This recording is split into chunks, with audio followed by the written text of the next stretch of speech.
seagulls follow trawler. It's because they think sardines will be thrown into the sea. Thank you very much. Talking nonsense. So I thought, no, enough's enough. Why should I put up with that? Talking nonsense. So I thought, no, enough's enough. Why should I put up with that? Don't back down, double down. Don't back down, double down.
Yes. Let's go! Money Bus! On the Bhoycie Bus!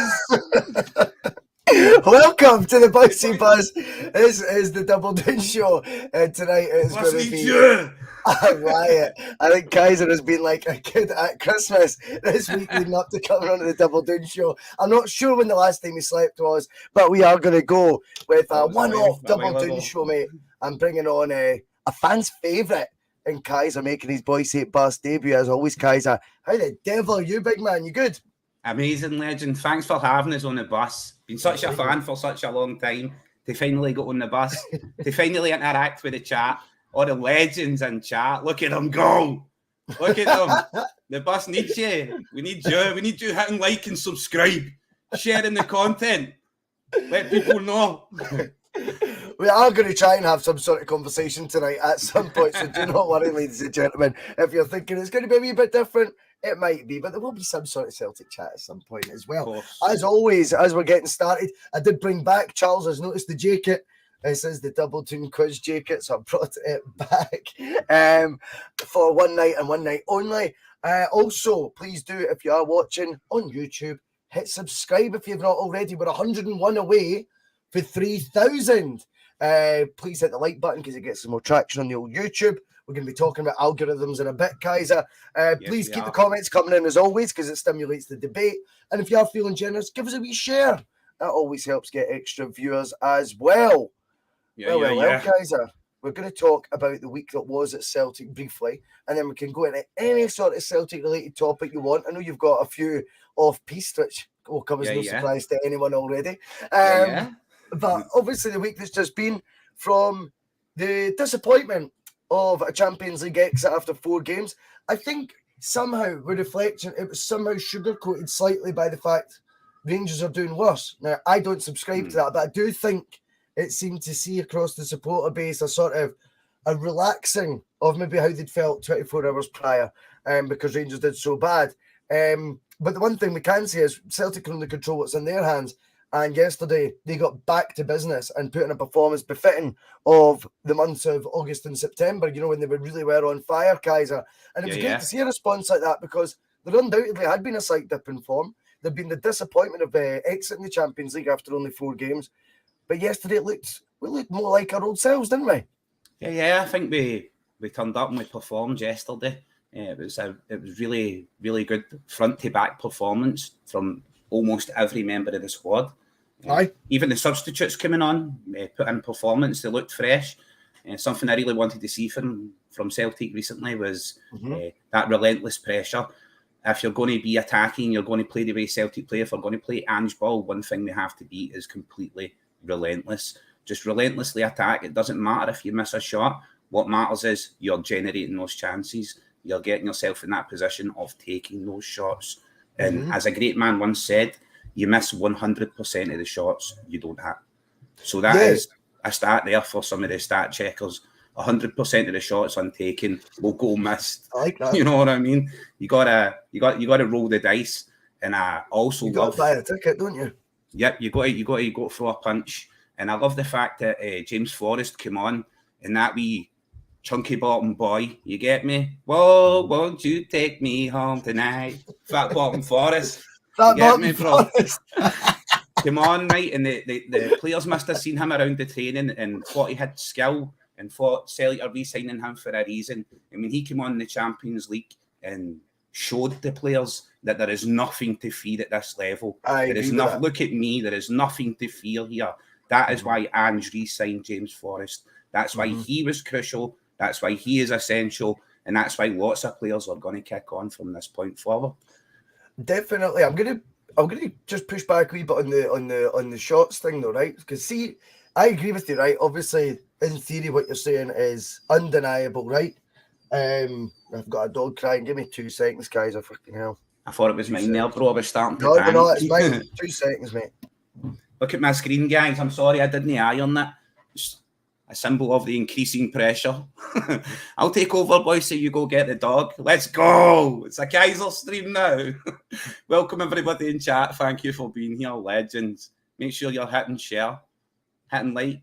You know, Keiser loves You're a pro, Ange. mate. You're a pro. But what I was going to say, though, was... I love you, Ange. I love you. The fact of the matter is, though, Keiser, whilst obviously, if you want to be relaxed about, we're creating the chances, that's the thing. But it did cost us not taking the chances because we went out of the Champions League.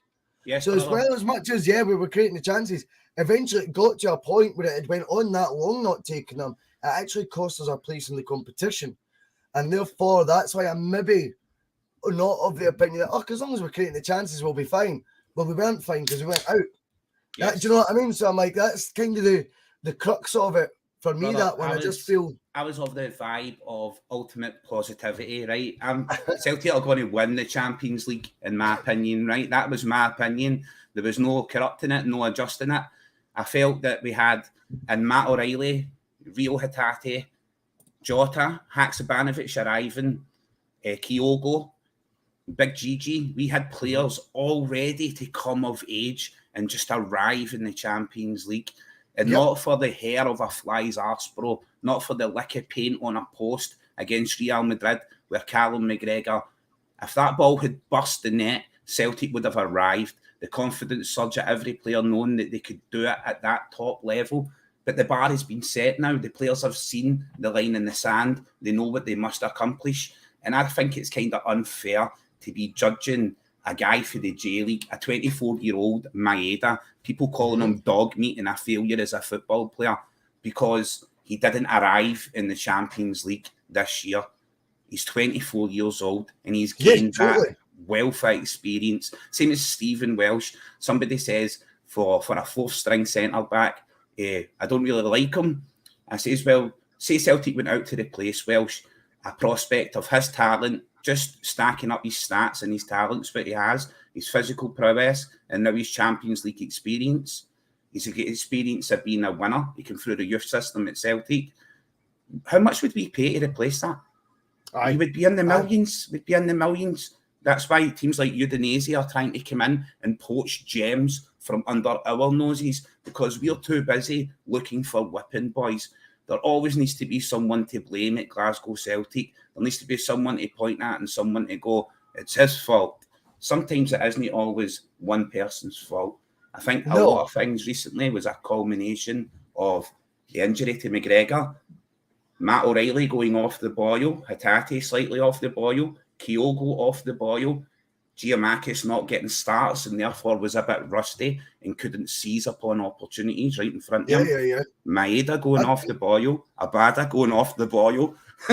it's every player should be looked at, not just one player. You know, It's an accumulative thing, isn't it? It's definitely. I agree with that. I mean, I think you can only call it as you see it if you're asked a question about a certain player. And quite often with these sort of podcasts and channels, that it's inevitable you go through the team sort of on an individual basis, and some might get more critique than others. I take the point though when it then turns into, you know, everyone's having a pop at the one guy when really, as you rightfully point out, there's a multitude of reasons why Celtic have lost these games, and there's more than multiple players that were part of the reason Celtic had that sort of dip in form, if you want to call it, whatever you want to call it.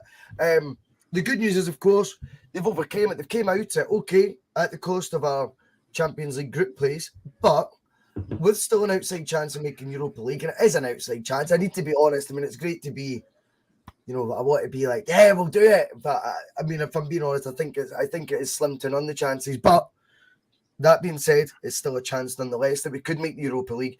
And undeniably, we've got back to business and properly domestically, which at the end of the day, if we want to be in the Champions League, we're going to need to get the job done in the league again this year. And we know, despite the fact we probably felt we won it at a canter last year just because we're gallus and that, the reality is it wasn't that big a gap in the points, you know. And this year, there's no room for slip-ups whatsoever. It's the exact same situation. So there's 2 points in it right now, for example.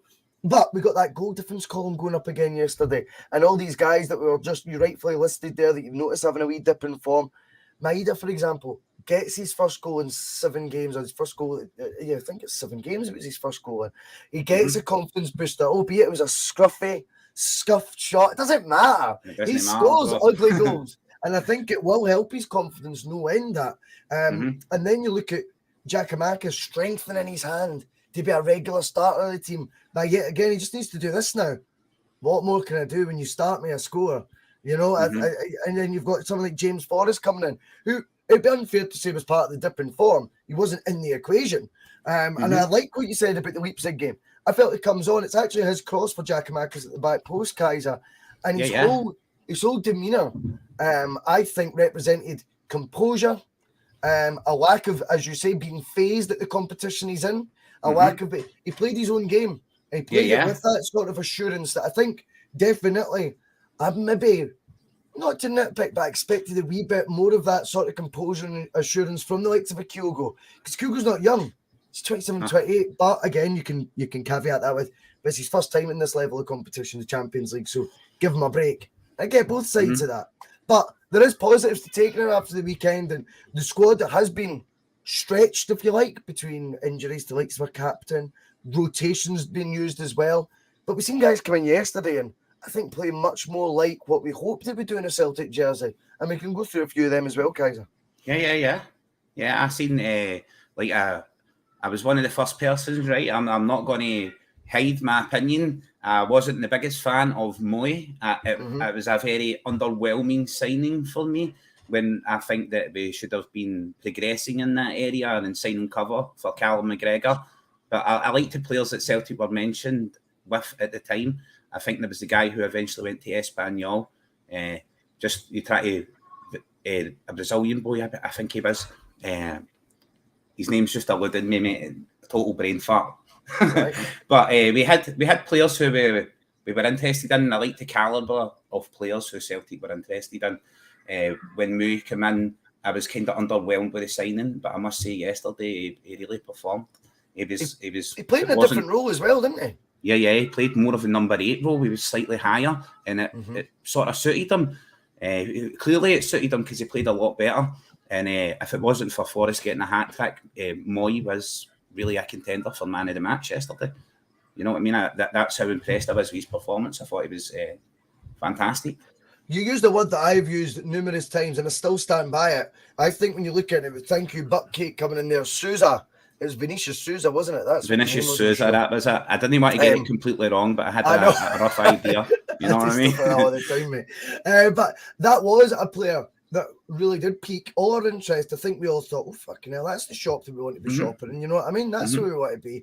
And then when you find out he's actually went to Espanyol on like a loan with a €4 million buy or something, nowhere near the money that we were getting apparently put off by in the cost for a mid-table Espanyol as well, where you're like, surely when we had Champions League football enough, we could have competed with them, and then you see the fee and you go, surely we could have afforded that, and it's not really spending like beyond our means.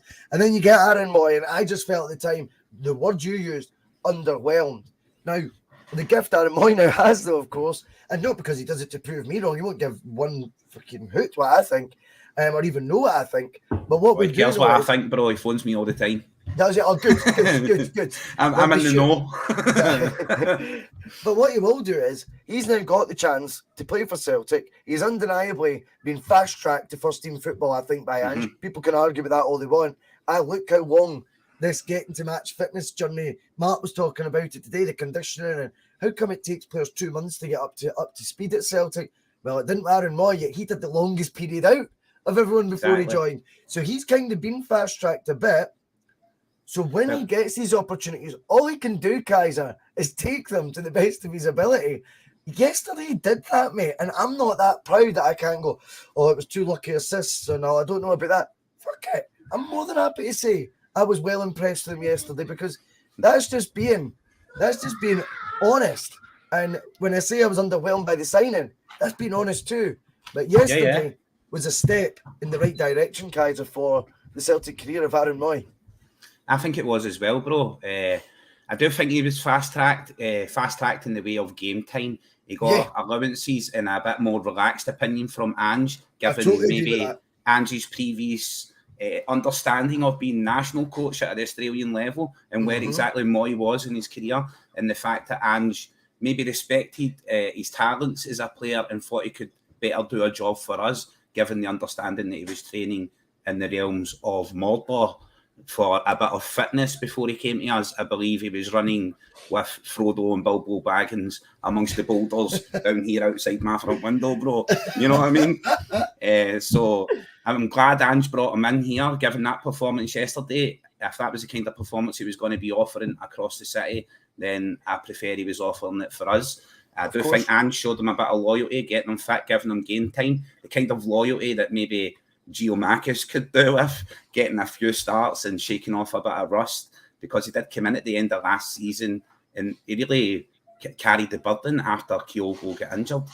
Like, no disrespect to Kyogo, because Kyogo was fantastic, right? And these League Cup goals, that's just something that I always remember about Kyogo, and I'm always saying, right, Kyogo is a sophisticated instrument. He's for unlocking European defences at the top level, defences that are going to push out against Celtic, not Scottish defences that are all hunched back and crunched in. That's why you need a stick of dynamite. That's why you need Gigi. You get him in to blow the doors off. You get me, bro? You need horses for courses. If I'm going to pick a lock and try and sneak my way into a safe, I'm not going to strap dynamite to it first and then bring out the lockpick in the second half. So I'm going to use the lockpick first, so I can see why Ange starts with Kyogo. He wants to keep him sharp. He wants to have him some realm of sharpness and scoring. But I do feel Kyogo is very much off the boil, and he's one of those characters who seems very introverted within himself. And they seem to, my experience for the Japanese players and Japanese culture, because I love a lot of things about Japanese culture. I watch a lot of anime, so full-grown man watches cartoons. Yes, you know what I mean. But I love a lot of things. I love a lot of things about the culture. I found it surprising that when Hatate first arrived at Celtic, right, and he conceded possession, maybe tried to make a pass, and the other team picked up the ball, and the fans would be booing the player in possession, and Hatate thought the fans were booing at him to recover possession faster. It was just something that he didn't understand, a language barrier, a culture barrier. He was taking it on his back. We've seen him being kind of emotional and within himself towards the end of the season. I think that's what's happened with Jota as well. I feel the strain that Jota's been under, maybe it's not so much muscle fatigue, like everybody's going, how could you have muscle fatigue? It's the start of the season. I seen him skateboarding in New York. You know what I mean? How can he have muscle fatigue? It's Jota.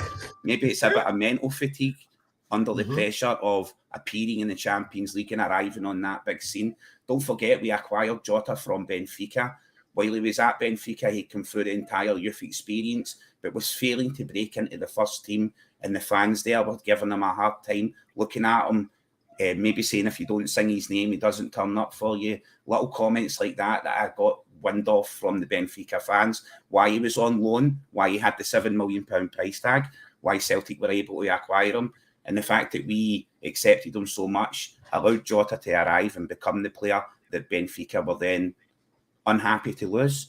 But we got to look at his psychological fragility, and we got to protect him, because that is the biggest stage that he's tried to play on so far for Celtic, the Champions League stage, and he's not really arrived yet. And I do use the word yet because I do feel he will arrive. I do feel all our players will arrive on that stage. Hatate has in patches, but I do feel all of them will arrive. And I'm looking to these last 2 games and maybe acquiring European football after Christmas for some sort of marker for no pressure, no more. Okay, we're out, but the boxer shorts are off. Let's see what's going to happen here. You know what I mean? Just stand on the mountain and piss into the wind. Go for it. Well, that's it. Well, that's it. I mean, there's 2 sides of looking at that. And yeah, one of the benefits is the shackles are off now. Do you know what I mean? You can go into these games, play freely. If you get an opportunity, don't be overthinking it. The magnitude of it isn't quite the same, albeit you're still on the same stage. That same pressure and intensity isn't quite there. So just put it away. Put the ball in the back of the net. It's going to do Sorry, what Bhoycie, I know wonders. I'm a long-winded rambler, but I was just wanting to cut back in again and say that brought me right back to James Forrest and him coming on in the Champions League and his performance, and people tweeting and saying things like, look at Abada against Real Madrid. If that was Tony Watt, he would have sunk that chance. And Nana could have scored that. Things like that, right, bro? And you think very much it was an arrival moment. Maybe Abada did crumble a little bit under the pressure. Seemed a little bit weak at the knees with the tame effort, the tame shot. And Tony Watt, how he arrived against Barcelona and came on the last minute, went up the pitch and rattled that shot in. That's bottle. That's the kind of bottle that needs to be acquired or you're born with. You need to go into the fire, go into the heat of battle over and over again to acquire that bottle. James Forrest showed the players that he has that bottle at the top level, and they should have it as well, because I take it up until this point, they've been slightly, I would say, mute to the presence of James Forrest, thinking he was there making up the numbers, and maybe the fans had loyalties to him, and then they start looking into it and go, what do you mean the fans have been picking on this guy for 10 years? You know what I mean? What do you mean he's been the whipping boy? I do root for James Forrest, and I do feel Celtic fans do love a whipping boy. They do love someone to pick on. It's something indicative about us all. We do love to point the finger and nail down what's going wrong. Well, sometimes you can't always nail down. I do feel it is a big contributing factor. A few players not arriving really at that stage yet, but they will arrive. They will either arrive this season, or we'll drop out of all European competition by finishing 4th, and we will completely dominate everything in Scotland because we have nothing better to fucking do. Simple as that. We will just sweep the boards here in Scotland, and by sweep the boards, if we are a Champions League team, right, Bhoycie, bro, and we are if we are of Champions League level, and Scotland is a pub league, then I want fucking pub scores every week. I want 9-0s, I want 12-0s, I want 15-0s. I want Celtic to display how far ahead of the game we are in Scotland, how far ahead of the game Ange Ball is. And I think Ange, I'm liking the fact that Ange is struggling with some things in the Champions League, because it also shows that he is adapting, he is evolving. His jacket is on a shaky peg. He loves to say he loves it when the goalposts are moved, because players are adapting and being at their best when they're being challenged. Well, our manager is also being challenged here at the top level, and I'm kind of a little smirk on the side of my face, like, I'm glad you never just went in and swept the board there like you did this season early last year by winning the league. I'm glad you went in there and got a little tough turkey, you know what I mean? No, hey Ange, see when you're eating a shit sandwich, it's best not to nibble. I'm glad you're evolving as well. I very much seen Celtic drop back against Leipzig from our usual 4-3-3. We were dropping back into a 4-4-2 and defending. We were a lot more resolute. Absolutely loved it. It shows our manager, an elite level manager, right, I would say, other than his experience within European football in the Champions League, but his experience at international level and what he does, what he brings, his marketability, his intelligence. everything he offers to the club is just out of this world. There's just no replacing Ange Postecoglou. No. So let's just stay the course, allow him to build. I know we're in the Champions League basically, right, Bhoycie? A season early, because last year was our first building year. We shouldn't really have won the league by all accounts, but we did come and win the league. We overperformed. We outgunned our rivals, right? We overperformed. And I'm the kind of person who, when two boxers are fighting, right, and one boxer's like, this guy here, he's an asshole. He can't even throw a punch. I'm not that kind of person, bro. I like it when a boxer bigs up his opponent. It's like he's a deadly guy. Because who are you for beating an asshole at the end of the day? So I like to give respect where respect is due. You're only as good as your closest rival. And I like the fact that Celtic have got a rival. And I wish they were better. I wish they were pushing us harder. I wish they were spending more money and they were developing themselves better. You know what I mean? To be more of a challenge to us. Because then our board, who are very much reactive, would not rest on our laurels. We would be pushing forward as well. And that's what undeniably, I want to see, ultimately. Undeniably, the reactive things are interesting because, unfortunately, that's been the downfall. I mean, I was trying to say this the other day. I mean, Postecoglou, realistically, was the perfect manager when you consider all the events of 10 years ago in Scottish football, and then you would then know Celtic's going to win the league almost every year, pretty much guaranteed, right, in between those times. I love my manager very much, and you know that now. But basically, what's happened is you've got to a situation where Postecoglou is the right guy, should be the right time, but instead he was picking up pieces instead of picking up a team that had evolved and became Champions League. Pedigree Champions League side, thoroughbreds in the Champions League, if you like, because we were that used to qualifying for it. Instead, he picked up a squad that had been decimated, a squad that had just blown the 10. He had to do a complete rebuild job. So by the time he's got in the Champions League in his second season, the football he's playing is the exact same he would have been had Celtic done their job over the last decade. But the difference would be the players at his disposal, the far greater experience we as a club would. Sorry, but this would be one hell of a fucking fit. This would have been a perfect fit. Right now, though, the problem is we've got a squad that's been put together, not all hash bash now. I mean, he's had a couple of windows now, to be fair, but undeniably, Celtic were 5 years out of this competition. So even like Callum McGregor's last game in the Champions League, he was 24, 25. Do you know what I mean? It's mental to think that. Do you know, it's like there's such, and only out of that, the starting 11, say midweek there, how many of them had Champions League experience? Joe Hart? Who else? Do you know what I mean? And you start to go. I think when you look at the comparative value of the J League players that we signed, Bhoycie, right? And you look at the value of Maeda, how much money we paid for him, and you just think that a year ago we signed him to ensure that maybe we had a hard worker score a few goals and win the league. Maybe we in with 15 goals a season domestically, and now we're criticising his performance in the Champions League. Really, we ought to sit back and see exactly where we are in this build, in this process. We are a year ahead of schedule. We are competing on a higher stage, 1 year ahead of schedule. But I'm loving the way Celtic are competing and fighting, right? I'm just going to say that right now. See, when Ange Postecoglou came to Celtic, and like you say, bro, he expected to pick up the sword and shield of Glasgow Celtic. Instead, what he found was he was armed with a shield. And who goes into battle with a fucking shield, bro? Because that was all we were. We were a defensive European side. We sat back. We rolled with the punches. We got hits. We rode with luck. We relied on amazing goalkeeping performance and amazing defending. And then we maybe nicked a goal when the other team was under pressure and thought it just wasn't going to be their night. That's how we played. That's how Rangers play right now.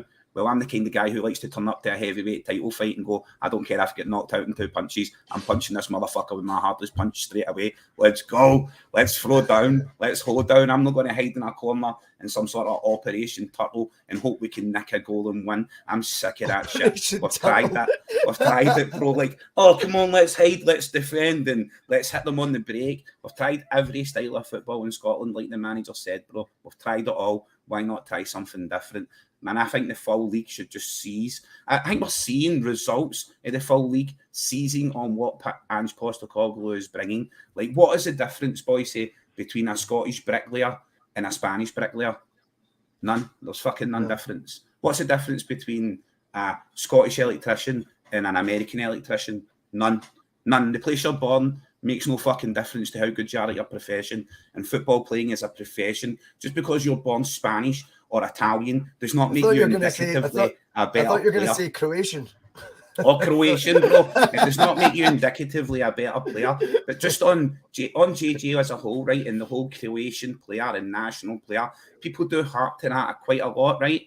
And you look at his competition at national level, it might not be the most fruitful of competition, but he is playing at a national level and gaining experience. And Juan Antonio Ralstinho has just gained a couple of Scotland caps. And while I love him so much, bro, I would always play JJ first for his experience and skill, and the fact that I think JJ is on his way out the door as well, and we will be seeking a transfer fee for him. I would play him before Ralston. But I also ask for Postecoglou to play Ralston on the right wing and Bernabei left wing, with Taylor at left back and JJ at right back, especially when we were playing against the fast counter-acting team we played away in Germany. Was it Germany we were playing? Yeah. I was like, hurt them where we can hurt them on the wings with pace and crossing. Ralston is a right winger where he's crossing. I think his crossing is world class, and he would add defensive rigidity on the side, and the same with Bernabei on the other side. Attackingly, really, really strong. Defensively, not yet questioned as much as Taylor's been questioned. Loving how Taylor is being questioned, right, and how teams are trying to lob the ball over Taylor, like short guy. This is how we seen you get beat last season. Well, he's adapted his game. He was highly uncomfortable, and he's overcame that now, and he's now defending at a level that's far beyond that. He's a better defender. I'm loving the progress of our players, bro. Couple of other things I'm gonna just pick up on there and combine it with Feed the Bears post as well. And thank you for jumping on the bus, Feed the Bear. Feed the Bear. Always good to have you on, mate. And he's saying, you know, we've been saying the same thing for 20 years. We cannot compete though. When are we going to achieve and beat and go through? It's down to signings and money, and we are not getting the dough these others are. Now you said, can I answer that as well, Bhoycie, bro? Not quite yet, no. Right, go you go then, bro, because I'm stealing all the oxygen. I'm doing some combinations, mate. I'm doing some combinations. Yes. So I'm going to combine that when it comes to not spending money. You said earlier we are ahead of schedule by a year. But see, for me, football's constantly moving parts, right? It's never sit still. There's no such thing as a schedule ever being adhered to. Oh, did you notice that year one? Exactly what they thought would happen happened year two. Otherwise, sport would become a science, and sport's not a science. It is still the reason it tugs at our emotions so much is because of its unpredictable nature. The beauty of this being off schedule is because it was to Celtic's benefit. Now, Feed the Bear says when it comes to we're not going to do that. Well, we released accounts to Feed the Bear, and this is what I want to put to you, Keiser. Yeah, okay, it's great being ahead of schedule. But realistically, it was still free transfers we were bringing in. It was still project players, unfortunately, like Bernabei. And I don't mean that in a bad way to Bernabei, but he's a project player. He wasn't a first-team regular. Yes. We didn't really enhance the first team all that much this summer when you look at it in terms of who's coming, who's better than our really good players. No one. I think... Sorry, Bhoycie, you carry on. The point I'm making is, if you're ahead of schedule with your strategy, right, like you're saying, you've got Feed the Bear telling us about dough, but we know the accounts because they're public, and Celtic tend to release theirs on time. Ain't that right, my Rangers supporting pals? And there's £30 million cash reserve. If you're ahead of schedule and there's £30 million in the bank, and this manager's a worldie, surely that could have been invested then ahead of schedule. There's no point in saving it for a rainy day. You've got to start believing that there's going to be more sunny days ahead as opposed to constantly thinking of rainy ones, because that is when I think Celtic go back to it. Me and Phil spoke about this before. Celtic get to a glass ceiling. They've created, the board have made up that there's this ceiling. They've let Martin O'Neill get to it. Sound that klaxon. Where's the klaxon? Sound that fucking klaxon. There we go. Hey. But we let Martin O'Neill get to it with Seville, and then we took our foot off the gas. We let Strachan get to the 2 last 16s of the Champions League. Before you know it, he's downsizing even more. And by the end, they actually lost the league in his last season, when it should have been 4 in a row. You then look at Neil Lennon makes the last 16. He left his first time round because he was frustrated at the players. Brendan Rodgers gets us to the glass ceiling again. 2 Champions League qualifications made. And then we can't sign John McGinn, for example. So there's this ceiling Celtic seem to allow teams and managers to get to, and then they pull the rug. I think the tools were there, And because we are ahead of schedule, how ambitious would that have been this summer to have went there? I know you've spoke plenty about it as well in the comments, guys. There's Jordan Larson joining 40 grand a week, right? There's Vinicius Souza joining for 30 grand a week for 5 million quid. Just fucking do it. If the money's there and we're ahead of schedule, these are combining factors that would encourage me to be more or less speculative. I would have looked at Jordan Larson's comparative value of saying he was a 10 million rated player, and I would have said to him, come to Celtic, we'll pay you £10 million over 5 years, your full value. 5 years' time, you can leave on a free transfer if you want. All the short rights and all that, everything they sell is reserved to us, and I would have had that competition there. Because now we're talking about playing 2 strikers, and people are going, what if we play 2 of them and one get injured? We wouldn't have cover. We'd need to phone a Jetty back, bro. We'd be like, a Jetty, a Jetty, come back, man. It's for me, right? I feel Celtic's greatest achievement, right? The greatest achievement in world football, brother, right? Let's just sum this up, right? The greatest achievement ever achieved by any footballing side to go and win a European competition with a fucking District 11 from fucking Glasgow, right? So if you can take men who worked in coal mines, right, dedicated a pint of lager and a wife and went training and played football, if you can take the men and instill belief, confidence and ability in them to go on and succeed, there is no man you cannot do that with. And I don't care, bro, right? Some people watching this might be built like Mike Witowski. You may be built like this, right? But there's a place for you. There is no reason that Celtic cannot compete, grow their own talent, and go out right now. Like I would say right now, Celtic are the hottest place in Europe for talent to come and play football under a manager who takes the rap for you, right? He allows you to play your game and be expressive. Yeah. You're in the Champions League. You're in the shop window for the big wages of England. If you do well enough for Celtic, not only are people looking to buy you to play you in their team, they're looking to buy you just to get you the fuck away from Celtic.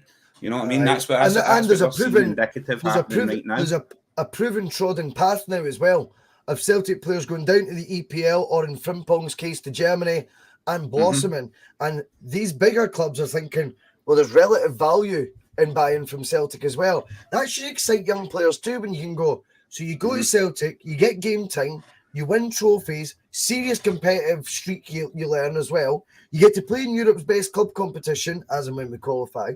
You're under a manager. Domestic rivalries in the world. Yeah, and you've got a manager who's going to undoubtedly develop your game. You're then going to guarantee have suitors from down south because they're all well aware of how it works at Celtic and it's brought them a lot of success. You only need to look at, the likes of Kieran Tierney going down there, Wanyama, Van Dijk. I mean, Frimpong going to Germany, apparently he's linked with Bayern Munich all the time now. They think he's going to be a 30, 40 million right back. I mean, see, if you're a young player and you're looking at that, you're going, so it's game time, it's all these wee things that we just said there, Keiser. You tick all those boxes.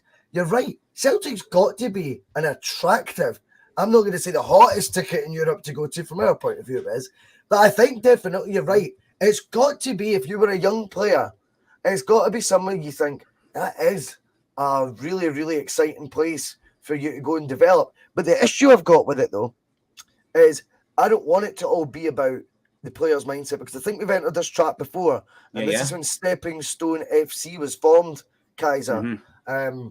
Established 2014, I would say. Stepping Stone FC, and it was something that actually didn't sit well with me, because Celtic, despite the fact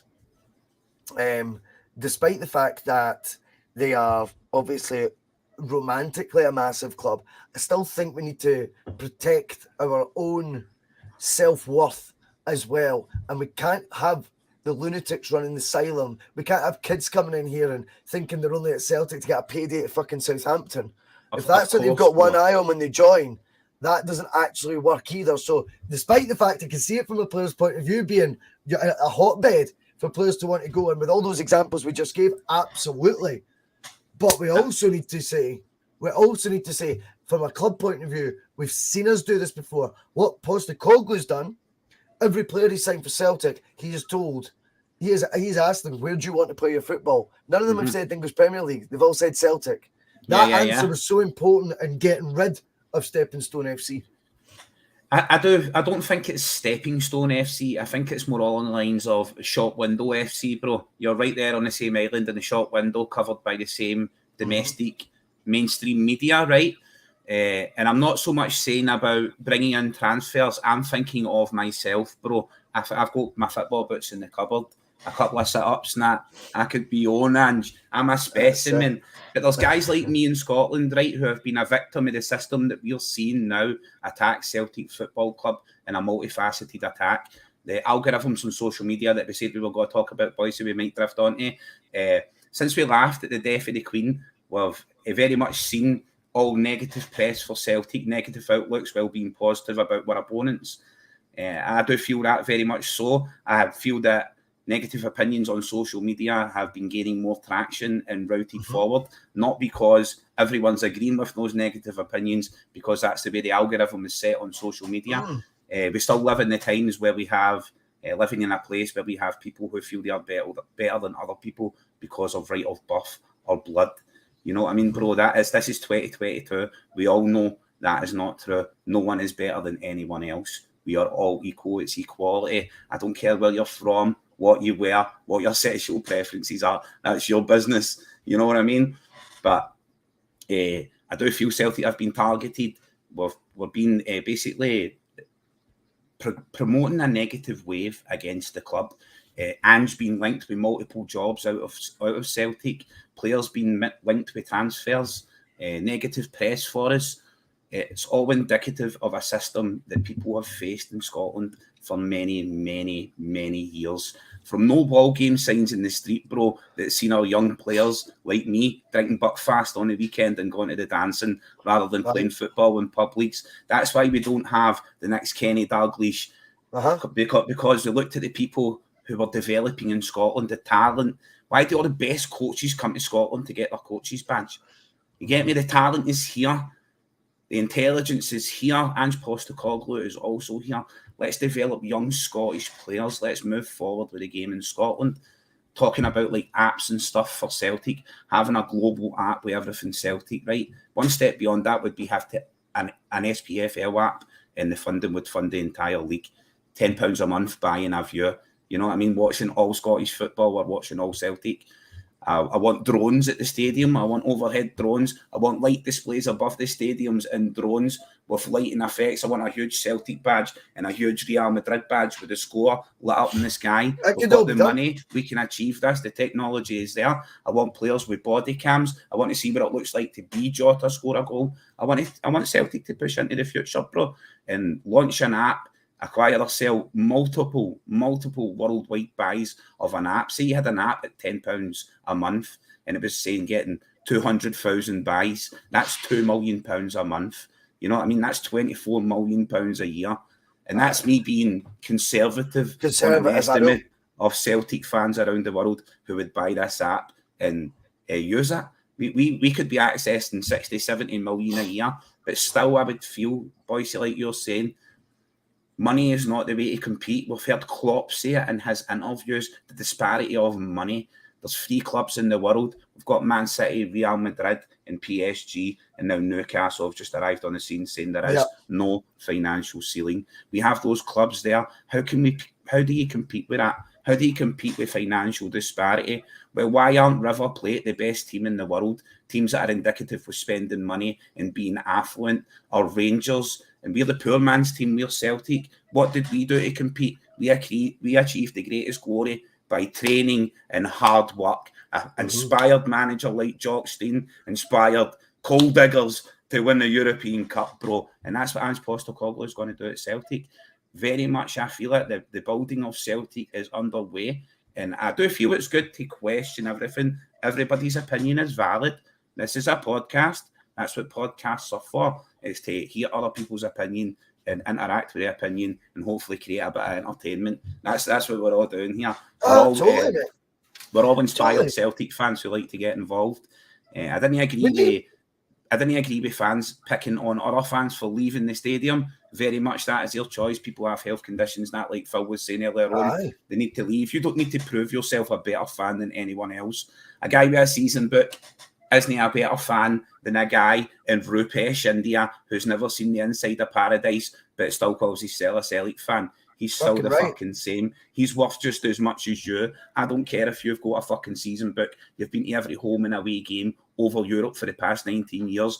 Shut up. I've got a right to my opinion. You've got a right to yours. Your season book doesn't make yours any more valid than mine's. Or Celtic would hold yours up in golden letters at the fucking stadium. But they don't. And they don't do the same to me. So we're all the same. You know what I mean? Exactly. Just go on with supporting the club with love. Get right behind the team. Be the 12th man that Celtic deserve. That powerful, inspirational crowd. And don't let other teams use that weapon against us. You get us, Bhoycie? They come in and fucking Hibs player scored against us the other day, mate, and he's like, shh, to the crowd. I'm like, he thinks he's got to turn the crowd against. We're hammering him. He thinks he's got to turn the crowd against us. What has he been smoking? Put me in contact with your dealer, bro. I need some of that stuff. Yeah, but that's indicative of that psychological effect out there. People thinking, turn the crowd against Celtic and boom, we've done it. We'll win it. We'll crumble. They'll crumble. But it shouldn't be like that. No matter what's happening, especially in the league, right? I see that, right? Fans getting involved and being vocal about things that are not going well, sorry. But in Europe, we should be there partying and singing, and it's okay to come away for the game later and be like, fucking pissed off about that. But like, never let them see you cry. You know what I mean? Kill them with fucking kindness, bro. Come home smiling like I was happy to be there and see my team play competitive football instead of huddle up in a fucking ball like some sort of nerd and get beat upon and then maybe nick a goal. I want to be there throwing punches. I want to be a contender. Celtic are contenders, bro. I'm glad my club's contenders. Aye, well that's it. You've got to be. I mean, I think there's an interesting debate that Postecoglou was touching on midweek, and he sort of was. I think he was saying something along the lines of, it's very much boom or bust with the Scottish media and things like that, or Scottish football fans as a whole. Culture in Scotland, bro, is boom and bust. But I also think that's misinterpreting sometimes. I think there's a bit of deflection that goes on there as well, because see, if you're going to say any critique of your team means that you're down in that bust road as opposed to the boom road, I think that's you who's creating it into a black and white thing. I think there is a massive amount of room for fair critique. Not everything is black and white like that. And I think to suggest that, I think he also said he felt that anyone who says we didn't compete in the Champions League has an agenda. I don't think that's the case. I don't think really, though. The point is that I don't think anyone said Celtic haven't competed. So he's using an example that wasn't really the majority opinion. The majority of negative opinion his Celtic team got was one of frustration at not taking chances. One of frustration that we only have 1 point from 12. One of frustration that we're out after 4 games when we felt we could have done something. So he kind of made that up that, and anyone thinks we don't belong at this level. I'm like, where the fuck? No one said that. So it's easy to then create a narrative of, there's your bust narrative. But I'm like, I don't quite think that's what the message was. I think we need to talk about the critique we got for your strange substitutions, your strange starting lineups, the fact that when we were away from home against Leipzig, we didn't play that swashbuckling football. We didn't play the gung-ho way we did away to Shakhtar, for example. I think these are all fair questions. So I don't think, for me, that lies. These sort of questions are very much about the 90 minutes that have just happened at that time. And I think they are fair on reflection when a team's exited a tournament, a team that was fancied, remember, by the masses to potentially either get through in second place or at least get third. When they find themselves rooted to the bottom and out of the Champions League after 4 games, I think we are entitled to say what happened. And did you get that right? And you might have got that wrong.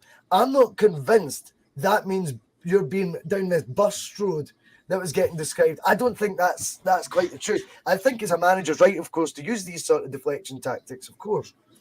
I think Ange was more so playing on the boom bust culture of the national side when he said that. Bhoycie, we've seen the national side go from heroes to zeros and then back again. So he put it in the guise of the national side while also talking about Celtic, because he's seen his players domestically go from heroes to zeros and then on our way back again, hopefully.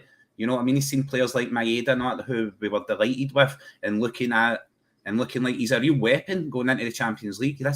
We've got goals all over the midfield. looking at O'Reilly scoring outside the box and stuff in pre-season and thinking Celtic are really going to hurt teams here in Europe. I still feel that Celtic are capable of all of that. It's all right there. I do feel we had if we had a bit more quality in the striking department, bro. Maybe quality is the wrong word, because saying quality is suggesting that we have a lack of quality there, when I feel Kyogo and GG are amazing quality, but they have qualities of their own.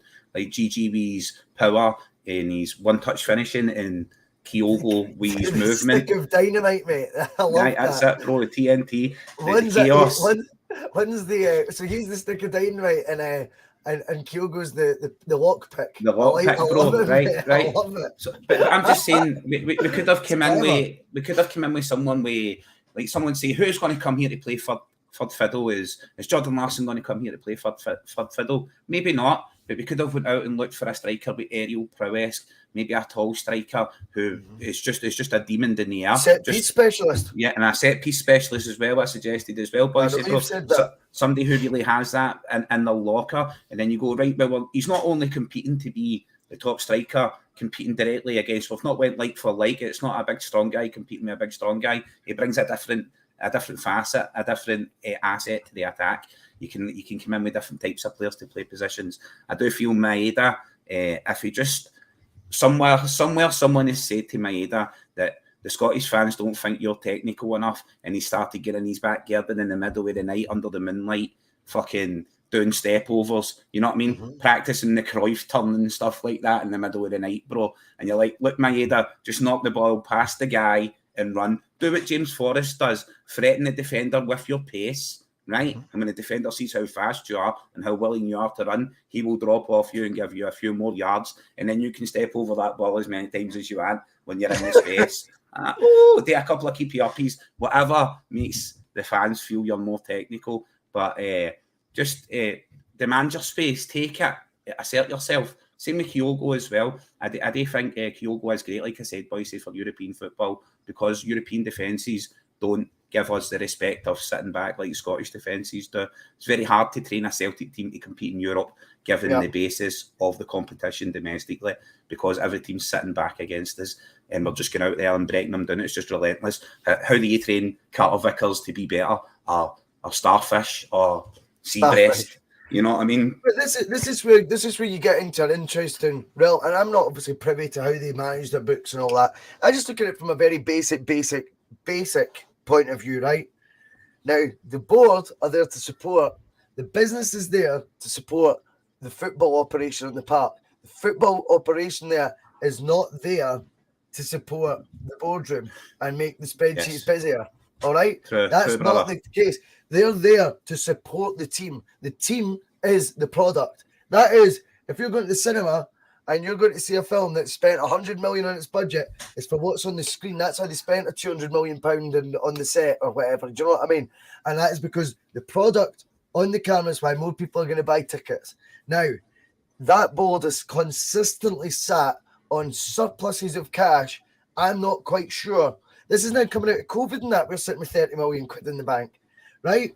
And I'm sitting there going, this is a club, though, who's constantly as well underachieved, reaching its potential revenue because of lacks of Champions League qualification. We turned over 100 million quid twice under Rodgers. We nearly turned over 100 million pound last season, or the last calendar year, as we've seen by the books. And they will do it, I'm pretty sure, come this time next year because of the Champions League influx of cash. So once we start looking at that, are we really getting bang for the bucks that are being brought in when you rightfully point out we're defending Maeda here, right? And we fucking are defending him.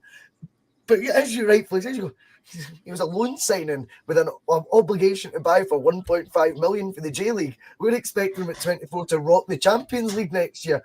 But the flip it, though, Keiser, and go, but we knew we were in the Champions League all summer. Why was not one part of our starting 11 did Celtic actually improve on? I think the only one you can make an argument for is Jens for Starfish. I think, other than that, has anyone been an upgrade? Has anyone been an upgrade on who were your first choice, first 11 last year?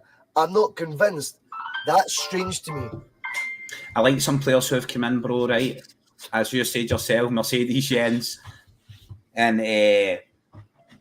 really, I do think Jens was the original target before we went for Starfelt and CCV, but his transfer had fell through and he ended up going somewhere else. But to get Jens back in, I think Jens' distribution that from defence when he's on it is very good. He's a young guy in that, but he's very forward thinking. He's good in the challenge and he's aggressive. I do like him, and I do like Starfish as well. I think he's a good player as well. You know what I mean? I don't feel we've upgraded really as much as we've added depth, right? And was it a summer for adding more depth? Was it a summer for adding more depth? This is what I want to know, because see, to me, I felt there was enough players of a certain quality. I thought it was like, we'll only sign 3 or 4 this summer, but they're going to be like guys to come in the first team. That's what I expected. It's strange, eh? Yeah, bro. I just seen Bob meet Bob. Bob! What's happening, my man? Just like you, Bob. Look. Oh! It's going down, Bob. Thank you for adding, mate. Thanks for adding content to Celtic podcast, Bob. Yeah, even though you're a mad Rangers fan, I like debating and getting backwards and forwards with Bob. Bob's been all right on the bus, man. Yeah. He's been That's who's going to be doing the VAR. I'm the VAR adjudicator. Yo, definitely offside. He was in his own half. Oh, I don't care. He's offside. Bro, I think Haksabanovic has been a really good signing, right? I'm really excited about him. Very much a European, sorry to jump right back in, very much a European wonder kid who got away, coming into whose idea was it to get you on a Sunday? I don't know. Yes, he's not in that. Boys, I've got a light up suit. I usually go outside and dance. I've got music I usually play that I was telling you about, bro. That's how I was saying to Bhoycie before the stream, that lads, right? I'll break dance, mate. I'll take you on a journey. You know what I mean? I was looking to get in here and be all philosophical and take everybody away on a Sunday night. You know what I mean? Maximum entertainment. Make sure you're liking and sharing the stream, people. It's no good if everybody's no fucking watching that. That's what I'm here for. You know what I mean? I think last summer, Bhoycie, right, was a summer for improvement, right? But summer loving. See the narrative though he's trying to go for you. Keiser's coming in on his horse, you know what I mean, to save the Bhoycie bus. Oh, Jeebus sent me to save the bus, Bhoycie. The viewers numbers have went up. It's all because of me. Get away. Yes. I mean, I'm here to take you on a journey, Bhoycie. I'm going to take you away to a faraway place. I was last night, man. Last night I stayed up till half. I stayed up to 5:30 last night, man. Right, to watch the Deontay Wilder fight. I was knackered. I was actually falling asleep in my chair, and then I was like, right, there we go, and it lasted 3 minutes. So I've been the roughest, tiredest man today ever. And what happens? I'm like, oh my god, it's 6 o'clock. I've got Keiser. Bhoycie, I stayed up before 4 o'clock in the morning. That lasted 3 minutes. She's up the stairs now like that. Okay. 3 minutes. You know what I mean? Like, you get videos of me. But listen, it was good to have you on the bus, Keiser. It is good to have you on the bus. Over, mate. I went another hour. No. Carry on with your point if you want. I'm no rush, mate. You're fine. You were rambling. I was just saying, like you're saying, Bhoycie, right? Like I was saying last summer loving happened so fast, right? And I think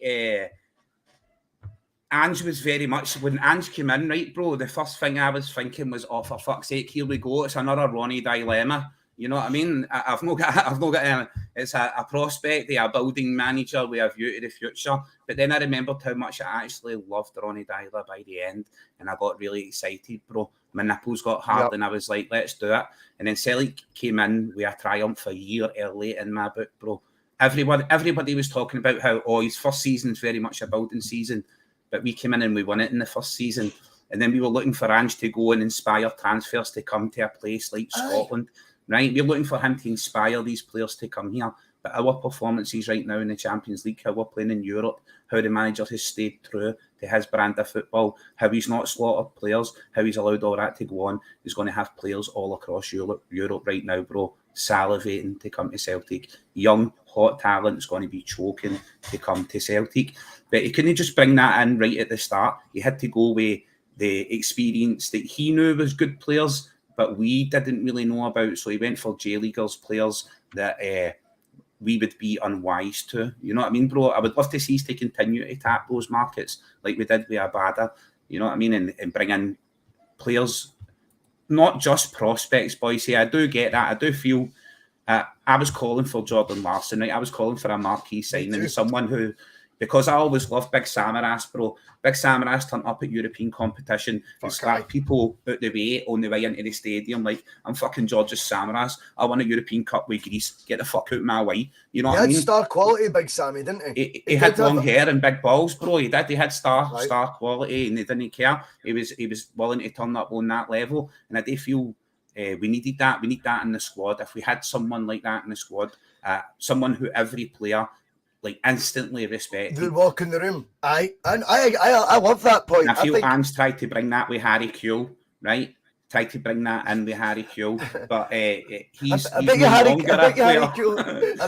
Kewell showed up, and Ange was like, "Holy fuck, you've let yourself go, Harry. It's been a few years since I've seen you. He looks homeless." He looks homeless.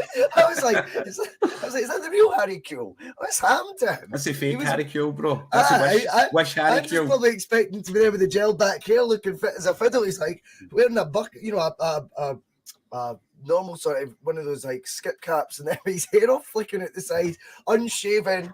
I'm like, is that Harry? Is that the guy who was meant to have that carry that air, that air of showmanship? I don't know. I think you're right though. I think the fans as well, absolutely. You know, you gravitate towards one of these sort of players. One of that gives such a lift across. Now we know I've discussed it at length. The tools were there to go out and get a marquee signing. Maybe that's not Ange's sort of thing that he wants to do. But I think now, on the back of that Champions League campaign, I think what you were talking about at the top of the show, James Forrest's composure and telling you, don't be scared to be here. I think, you know, the fact we're having to rely on it being James Forrest doing that for us is part of, you know, the problem. If the team was really evolving. That's part of the problem, bro. That's not a bad thing on James Forrest, by the way. No, it's not. No disrespect to James Forrest. Aye, it should just be like that new guy who came in, who brought that sort of with him, because we have to accept the 99% of Ange's other signings have zero experience at Champions League level. Do you know what I mean? So other than Joe Hart, none of them have played in the Champions League before. So you're going, like, you maybe do need to just go push the boat out a wee bit further. Champions League level, bro. I've not been there yet. I've been there. I've been at Champions League level. You have, mate. You have. I've been at the top. That's what they need, bro. They need, like, exactly like we are trying to say, Bhoycie, right? Like, I do think it was very indicative when I said James Forrest coming on the Champions League game and bringing that performance, maybe inspiring a couple of players to let them know, don't be afraid on this stage. There is nothing to be fucking afraid of. They're just as scared of you as you are of them. Go out and perform, beat your man one time, and you've got to beat him of him all night because you're then up on him. You're up on his confidence. You're past him. He's wary of you. I do like James Forrest for that. He does bring a lot of it, and his finishing over the years has been remarkable as well, Bhoycie. He's scored a lot of big goals for Celtic. 100 goals, 99 assists so far in his career. A lot of their goals were very, very big goals as well. I heard the boys talking about it earlier on. Regan, Phil, and Mark, the mighty Mark of tempered response. While he was watching the Rangers game at the same time, bro, him and Regan, he was giving him the lowdown, he was giving him the I watched it. It was brilliant. I watched that. Jeff Stelling, eat your heart out. Right, what we do, Keiser, at the end of the Double Doon show, is we do the Double Doon Quiz. It's got apparently the most complicated rules of all time, but I will quickly go through them with you. All right. There are going to be 6 questions. The questions get harder as they go, but you get more points for each correct answer as you go. You get 3 lifelines, but really, just forget about one of them. One of them I just put in because, right. But anyway, my friend, make sure you shout Double Doon before one of the questions because that'll double your points on it. But you need to do it before you hear the question. Okay. And you can flip it as well. Is that right? And you can flip one of the questions if you're not sure, and there is a bonus flip it question, which could be of any degree of difficulty. It could be an easy. If you ask me my man's phone number, I'm not getting you. and then we'll tally up the points. I've not brought up the stopwatch in ages. This feels like an old school Bhoycie Bus show. This does, so honestly. I'm expecting to go down in flames here, mate. I told you I went the whole school questions. Jenny had a bike. Mark was a big boy. Phil is the main man. Let's just give me some nice questions here, right? I mean, they're not bad. I don't think they're bad. They're not as bad as what McGinley would do to you. Do you know what I mean? He's a menace, man. His wealth of knowledge is unbelievable. Like I say, his nostalgia. That's something I would turn on my mainstream TV to watch, bro. A show of that format. That's how much I enjoy nostalgia. That's really kind of you to say that. I mean, he deserves all the credit in the world for what he does. He puts in a hell of a lot of work. Intelligent man, very intelligent man. He is, mate. He is that. He is very, very, very intelligent, man. And, yeah, Phil, this is for you, bro. There we go, Phil. Boom. We nipple. We nipple for Phil. That one was for you, Phil. We love you. Oh, God. I shaved that up before the stream. The other one's hairier. The other one's hairy. Oh my fucking That's God. the shaved one, bro. Don't worry about it, Phil. Oh dear, oh dear, oh dear, oh dear. Right, okay, let's do this. Let's get the old stopwatch sponsored by Microsoft up there. That's Big Napoli, sponsors bro. to have. Big sponsors to have. That's my Right, favourite okay. team. Don't back down. Double Doon. It's time, Keiser. It is time, mate. 3, 2, 1. Okay, name Celtic's top scorer in all competitions this season. Kyogo. Question number 2. What nationality is fullback Bernaby? Argentinian. Question number 3. Who became caretaker manager of Celtic until the end of the season when John Barnes was sacked? Oh, I don't know. What do you want to do? You want to flip it? No, flip it, bro. Flip it, sorry. Okay, that's fine. How many trophies did Neil Lennon win in total as Celtic manager? 2 spells, remember. 8. Possibly more. Just guessing. What was the points total of the first... This isn't as hard as it... What was the points total of the first season Celtic ever played in the group stages of the Champions League under Martin O'Neill? Is it 9? 9 points?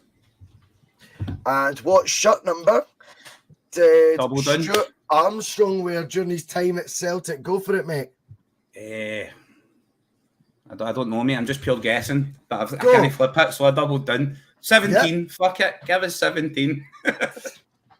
Nowhere near it, but give us it. And the final question, this is for 50 points. Which Cameroon international midfielder did Tony Mowbray sign on loan in his one and only summer transfer window? You'll remember, you'll kick yourself when you hear it. He was a tidy wee player. I'm just not finding it, bro. It's hard. It is hard when you're on the spot. Don't worry. See, when I'm in the chat and all that, I'm a wee answering. But when you're here under the spotlight, it's a different thing altogether. Don't you worry, big boy. Just complete brain fart, mate. Chuck a name at me, anything. Scott Brown.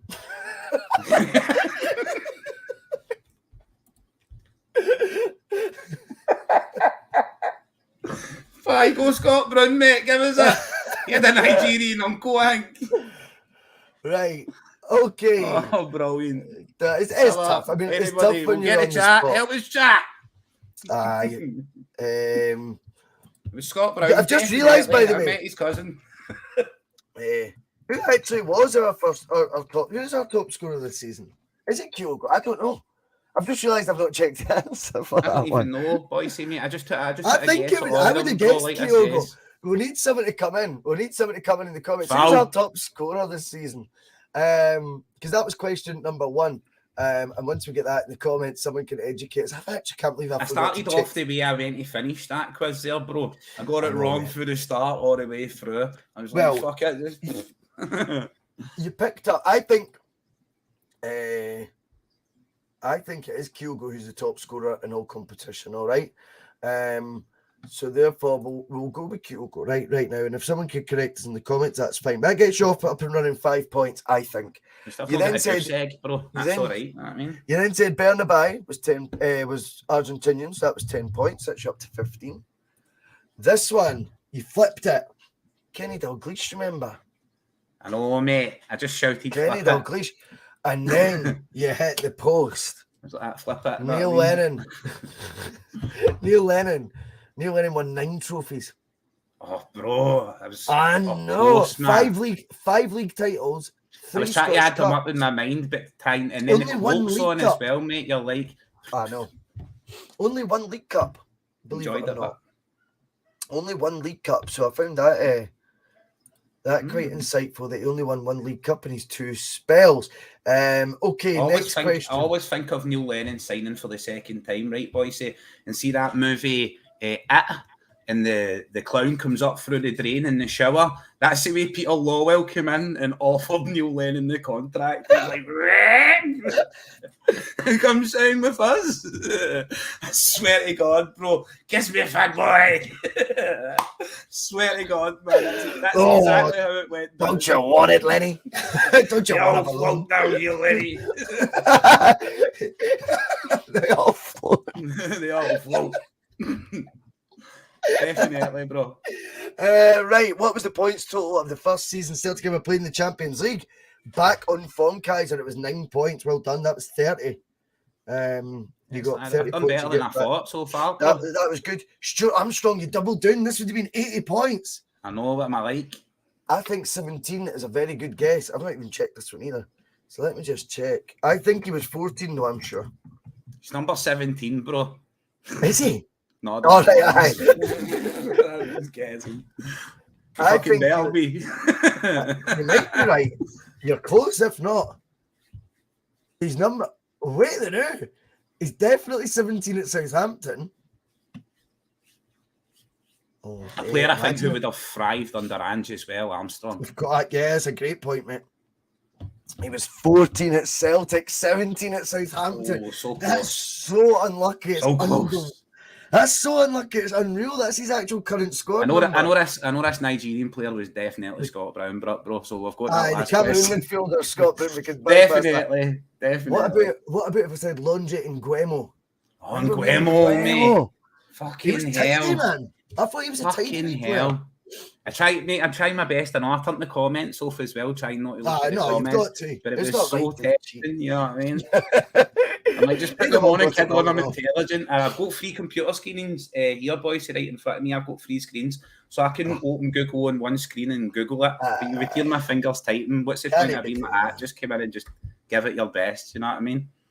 No, Scott Brown was definitely a right answer. But you finished in under 2 minutes as well. So that gets you extra points. I'm trying to remember how many fucking extra points that gets you, man. Honestly. My own quiz, I don't even know the own rules to it. You get something like that. I mean, honestly, I must have been feeling generous when I came up with this. I couldn't just do like a point, a question. I've got to do like fucking 50 points here, 35 points there. You need Carol Vorderman to count this up.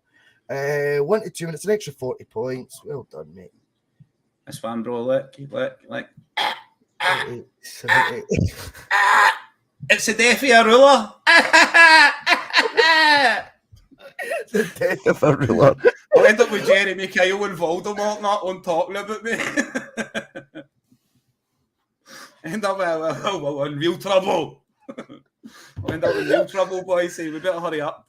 You finished with 85 points, mate. So that was a bit disappointing. But Keiser, you did your best. What a guest it has been. If you do want to see Keiser more on the Bhoycie Bus, do get in touch and let me know. Yeah. I'll put it to the jury. I need all the help I can get, ladies and gentlemen. Get in here and tell Bhoycie that Keiser needs to come back.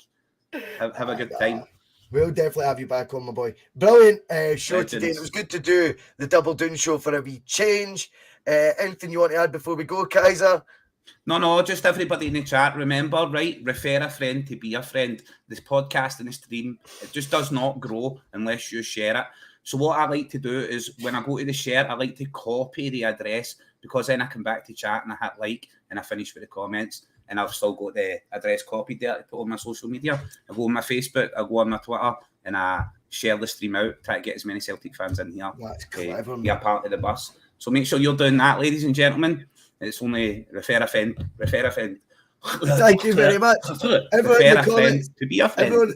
everyone in the comments, amazing again today. It's been great fun. Big thank you to Keiser. This has been the Double Doon Show. Good night. Some of his comments about me deliberately trying to cause controversy. Well, I work in the media now, and you've got someone sitting there next to you who's an embarrassment to the media profession. He's an apologist.